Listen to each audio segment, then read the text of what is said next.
காலகட்டத்தில் நம்ம எல்லாத்துக்குமே பண தேவை உள்ளது. அதுக்காக நம்ம இந்த பிரபஞ்சத்தில் எல்லா வேண்டுதலையும் வச்சிட்டு இருக்கோம். இந்த பிரபஞ்சத்தில் இருக்கிற எல்லா காரணங்களுக்கும் ஒரு தேவதை இருக்கு. அதே போல தான் பணத்துக்கும் ஒரு தேவதை இருக்காங்க. அவங்க தான் நித்திகா. அவங்கள ஏஞ்சல் நித்திகான்னு சொல்லுவாங்க, நித்திகா தேவதைன்னு சொல்லுவாங்க. பணத்துக்கு ஒரு தேவை வருது அப்படின்னா இந்த தேவதைகிட்ட கேட்டு நிறைய பேர் வாங்கினவங்க நிறைய பேர் இருக்காங்க. எப்படியாவது இவங்க கிட்ட வேண்டும் போது எப்படியாவது அவங்க கைக்கு அந்த பணம் வேண்டுதலில் சேரும்.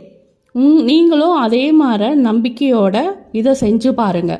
உங்களுக்கு ஏதாவது ஒரு இக்கட்டான சூழ்நிலையில் இந்த பணம் தேவைப்படுது அப்படின்னா நீங்கள் இந்த தேவதை கிட்ட இப்படி சொன்னால் போதும். அதாவது நீங்கள் இப்போ பார்க்குற இந்த சிம்பிள் தான் நித்தியா தேவதையோட சிம்பிள்.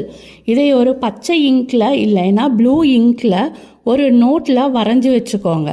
அதை பார்த்துட்டே உங்கள் தேவை என்ன, உங்கள் வேண்டுதல் என்ன, எவ்வளவு அப்படிங்கிறத அதை பார்த்து நீங்கள் வேண்டுதல் வைங்க. உங்களுக்கு எவ்வளவு தேவை இருக்கோ, அதாவது நித்திகா எனக்கு அவசரமாக ஒரு 2 லட்சம் வேணும், இல்லை ஒரு 50,000 வேணும் அப்படின்னு சொல்லி வேண்டுதல் நீங்கள் வைங்க. அந்த வேண்டுதல் வைக்கிறதுக்கு முன்னால் 48 தடவை நித்திகா நித்திகா நித்திகா அப்படின்னு ஒரு 48 தடவை சொல்லுங்கள். சொல்லிட்டு அவங்கள மரியாதையோடு நீங்கள் கூப்பிடணும். டியர் ஏஞ்சல் நித்திகா, இல்லைன்னா நித்திகா அப்படின்னு மரியாதையோட சாந்தமாக கூப்பிடுங்க. உங்கள் குழந்தைகளையோ அம்மாவையோ கூப்பிடுற மாதிரி கூப்பிடுங்க. அந்த மாதிரி கூப்பிட்டிங்கன்னா நிச்சயமாக உங்களுக்கு உங்கள் வேண்டுதல் பலிக்கும்.